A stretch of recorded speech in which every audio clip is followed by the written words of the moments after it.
ఈ తెలంగాణ రాష్ట్రంలో నందమూరి తారక రామారావు గారికి అభిమానులు ఉన్నారు, నారా చంద్రబాబు నాయుడు గారికి సహచరులు అనుచరులు ఉన్నారు.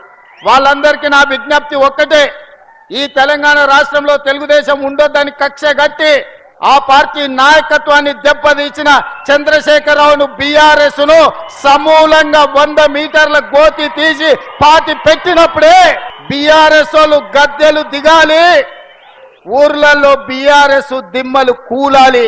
అప్పుడే నందమూరి తారక రామారావు గారికి నిజమైన నివాళులు అర్పించిన వాళ్ళం అవుతాము. ఆ విధంగా మనము ముందుకు వెళ్లాల్సిన అవసరం ఉన్నది.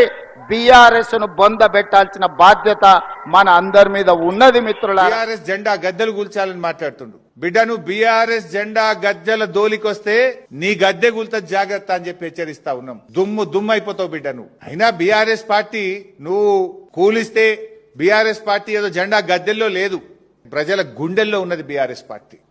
బీఆర్ఎస్ పార్టీ జెండా గద్దెల్లో నువ్వు కూలిస్తే పోయే పార్టీ కాదు. తెలంగాణ ప్రజల గుండెల్లో పుట్టిన పార్టీ బీఆర్ఎస్ పార్టీ, ప్రజల హృదయాల్లో ఉన్నటువంటి పార్టీ బీఆర్ఎస్ పార్టీ. ఈ హౌలా మాటలు బంద్ చేయి, పిచ్చి పిచ్చి మాటలు బంద్ చేయి. 6 గ్యారంటీల మీద దృష్టి పెట్టు.